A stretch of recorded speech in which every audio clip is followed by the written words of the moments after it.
Rádio Sétimo Dia. Levando as boas novas do reino.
Rádio Sétimo Dia. Igreja de Deus, Pirassununga, São Paulo, Brasil. Igreja do Deus vivo. Coluna e baluarte da liberdade.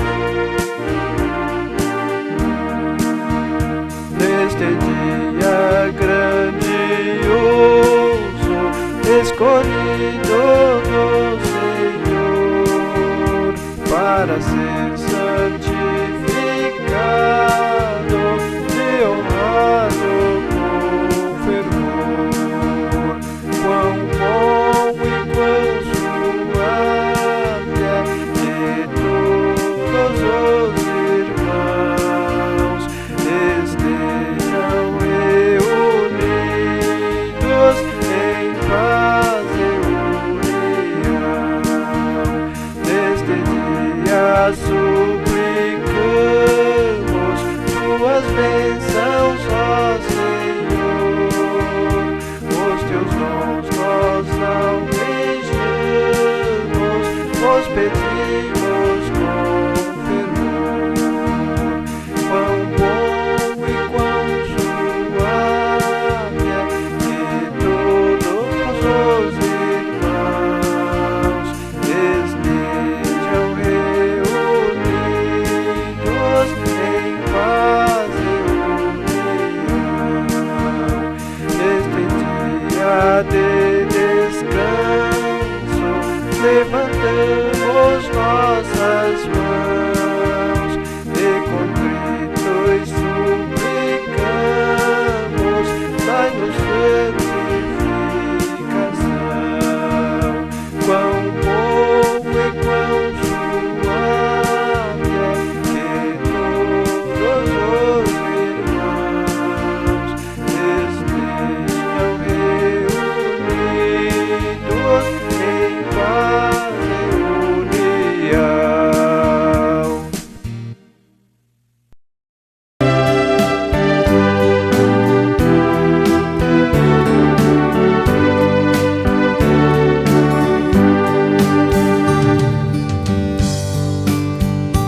Vem guiar meus passos, ó Senhor, vem suster-me com a tua mão, a qualquer lugar por onde for, dá-me tua direção.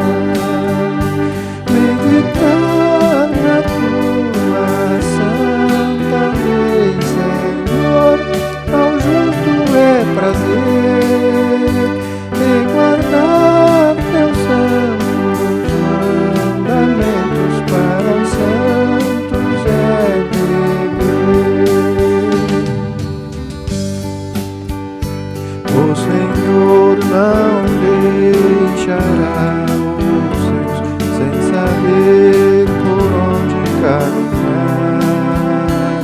Com certeza Ele valerá, do perigo salvará.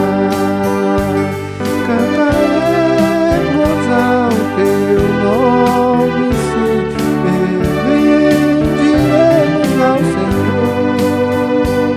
Nos fizestes coerdeiros de Jesus no reino de amor. Os que guardam os preceitos seus, quem verdadeiramente servir, quando o reino lá do céu vier, de Jesus irá ouvir.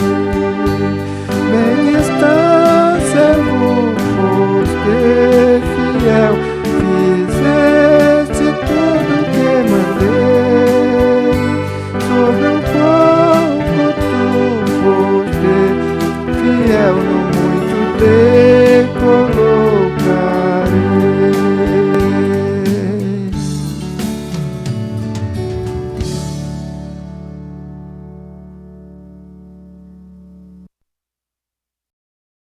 Rádio Sétimo Dia. Levando as boas novas do reino. A paz esteja com todos os irmãos da Igreja de Deus e também aos ouvintes da Santa Palavra de Deus. Dando continuidade em nossos estudos, hoje trazemos o título: Quem são os dois bodes da expiação? O verso áureo está em Isaías capítulo 53, verso 5, onde diz: Mas ele foi ferido por causa das nossas transgressões, e moído por causa das nossas iniquidades.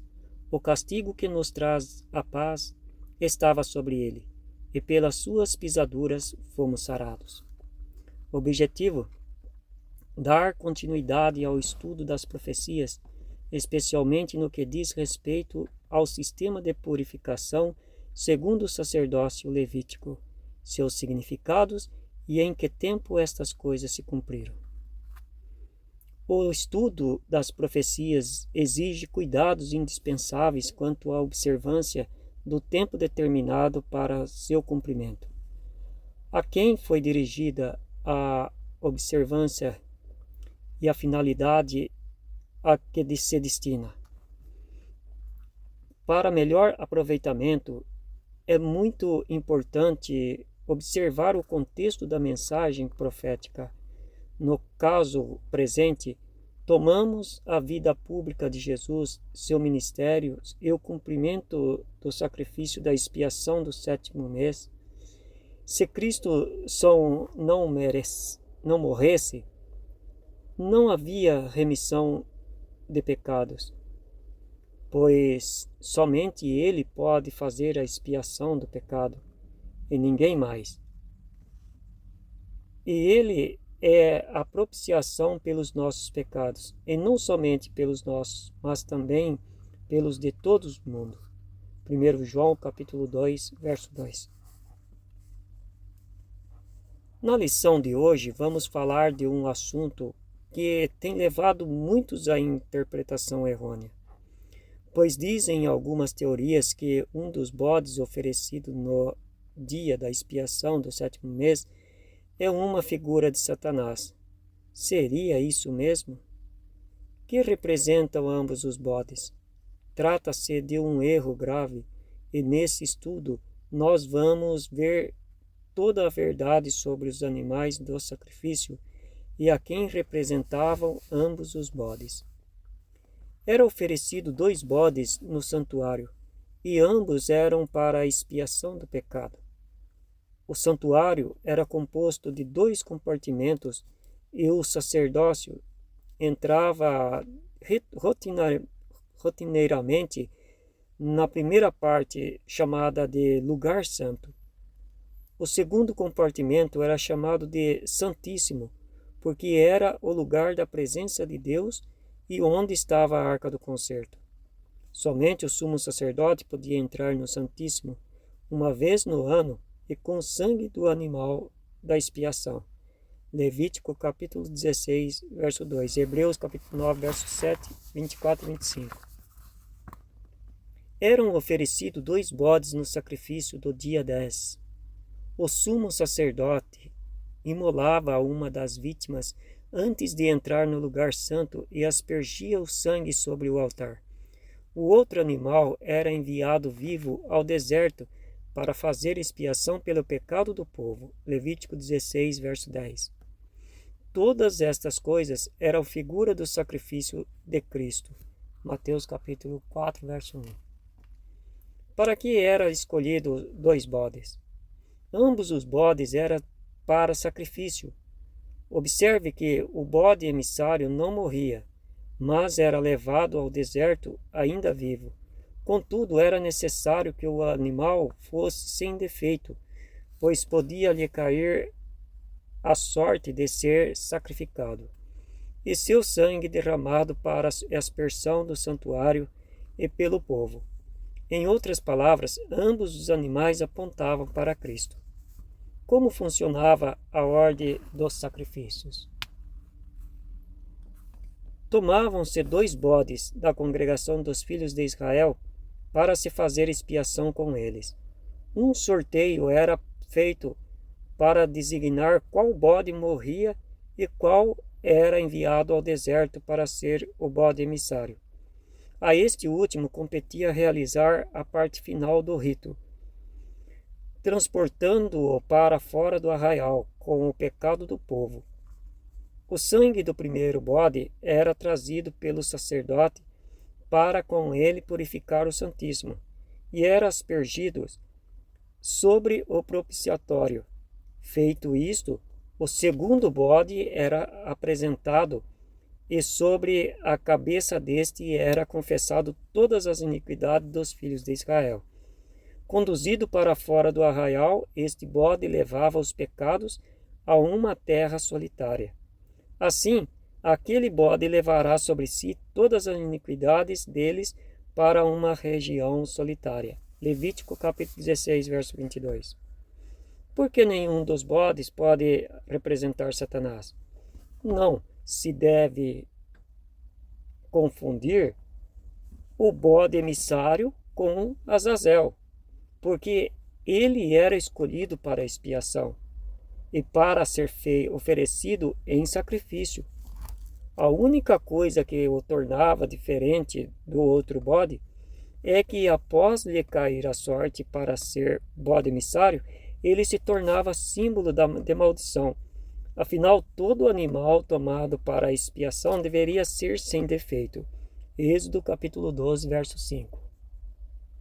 Ambos os bodes eram escolhidos para se fazer expiação pelos pecados dos filhos de Israel. Levítico 16, verso 34.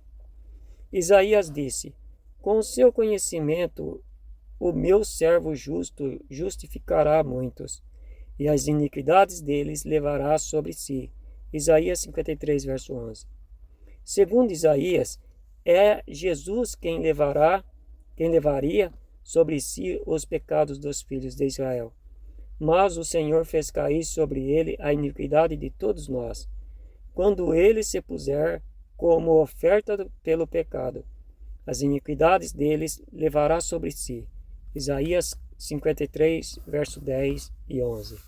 Que Deus nos ajude, nos abençoe, em nome de Jesus. Amém.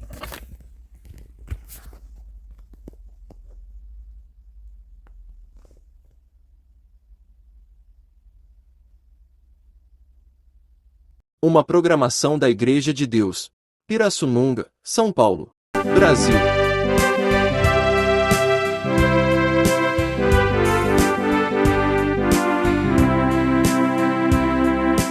Sei que não tarda a volta de Jesus o Salvador. Então no reino milenial nós veremos o Senhor. Quão ditoso será este dia, e a igreja de Deus em Sião.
A paz esteja com todos os irmãos da Igreja de Deus em Cristo Jesus, nosso Senhor.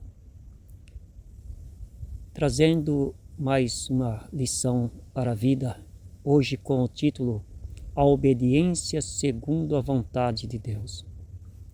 O verso áureo está em Deuteronômio, capítulo 4, verso 13, onde diz: Então vos anunciou ele a sua aliança que vos ordenou cumprir, os 10 mandamentos, e os escreveu em 2 tábuas de pedra. Objetivo: procurar compreender em que consiste a mensagem de Jesus para os nossos dias. Deus não fez o homem como uma máquina que se manipula conforme a vontade de seu operador. Antes o fez capaz de raciocinar, meditar, ponderar e fazer suas escolhas. Isto mostra que cada ser humano é capaz de compreender a mensagem de Deus pelo Espírito Santo, mas Deus sempre usa alguém para levar a sua palavra a outros e a ensinar-lhe o caminho da verdade. Prova disso foi o centurião Cornélio. Este era homem piedoso e temente a Deus, fazia esmolas, jejuns, orações e tinha bons testemunhos dos judeus. No entanto, um anjo de Deus lhe apareceu dizendo que procurasse Pedro, o qual lhe diria o que fazer para ser salvo. Atos capítulo 10, versos 5 a 7. As considerações acerca de Cornélio deixam bem claro que Deus levantou homens capazes de fazer a sua obra sobre a terra. E a estes ele confirmou a missão de preparar o povo para o seu reino. Jesus deixou o ministério para o aperfeiçoamento dos santos, para batizar e ensinar o Evangelho. Efésios capítulo 4, 11 a 13. Que disse Jeremias sobre o dever dos profetas? Jeremias fala que é um dever do atalaia falar a palavra de Deus, a fim de evitar que o povo cometa transgressões por falta de conhecimento. Hoje, muitos questionam o povo de Deus por falar sobre as doutrinas bíblicas. Porém, este é o nosso dever. Vejamos o que disse Jeremias sobre os profetas que não cumpriram o mandado de Deus. Jeremias capítulo 23, verso 22. Diz assim: Mas se estivesse no meu conselho, então fariam ouvir as minhas palavras ao meu povo, e os faria voltar do seu mau caminho e da maldade das suas ações. Jeremias fala ainda a respeito dos profetas que profetizavam mentiras em nome do Senhor. Falava de seus sonhos e não anunciavam a genuína palavra de Deus. Essa questão de dizer coisas para sensibilizar o povo, como se fosse o próprio Deus falando, sendo que ele não os ordenou a falar, caracteriza-se como falsa profecia. É preciso tomar cuidado com os sonhos mal interpretados e revelações como que se fosse mensagem de Deus. É melhor não falar do que arriscar dizer o que Deus não ordenou. Deus diz para não misturar sonhos com a sua palavra. Jeremias capítulo 23, verso 25 a 31. Que disse Amós sobre a revelação de Deus para o seu povo? Amós profetiza coisas importantes para estes últimos dias. O profeta afirma que Deus sempre revela os seus segredos aos seus servos, os profetas, e nestes últimos dias não seria diferente. O profeta fala de profetas modernos que se levantaria nos tempos do fim, ou das profecias que o Senhor Deus deixou escrita pelos profetas bíblicos. Amós capítulo 3, verso 7. Amós certamente fala dos profetas bíblicos. A lei e os profetas profetizaram até João. Disse Jesus: desde então é anunciado o reino de Deus. Logo, a prioridade da igreja no Novo Testamento é transmitir o evangelho do reino e a mensagem messiânica, cujo sinal é o batismo em nome de Jesus. O escritor aos Hebreus também diz que Deus falou desde o princípio pelos profetas, mas nestes últimos dias falou por meio de seu Filho. Na verdade, o ministério dos profetas terminou junto com a lei cerimonial, e desde então é anunciada a mensagem do reino de Deus. Hebreus capítulo 4, verso 1, Lucas 16, 16. O texto de Hebreu mostra claramente que, mesmo podendo haver profetas na nova aliança, a mensagem da igreja deve ser pautada pelas profecias do Antigo Testamento, pela palavra do apóstolo e do Senhor Jesus. Lucas 2, 26, Atos 11, 27 e Mateus 10, 41.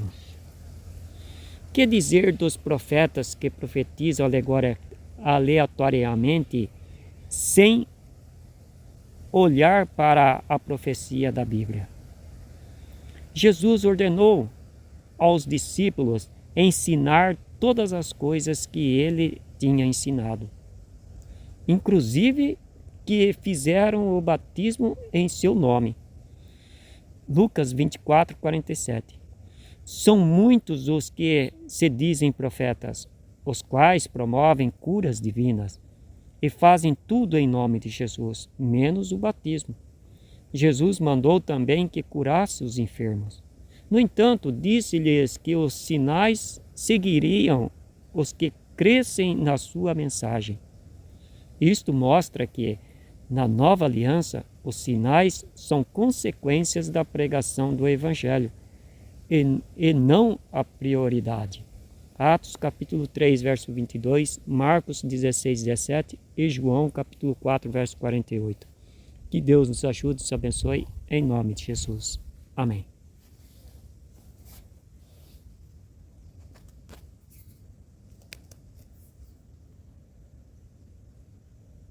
Rádio Sétimo Dia. Levando as boas novas do reino.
Uma programação da Igreja de Deus, Pirassununga, São Paulo, Brasil.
vendo a multidão, sem ter onde se abrigar, movido por compaixão, necessitam se repousar.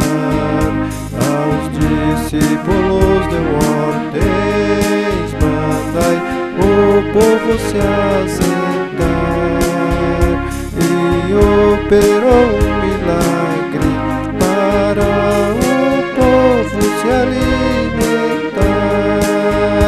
Este nome nos foi dado, ele tem poder de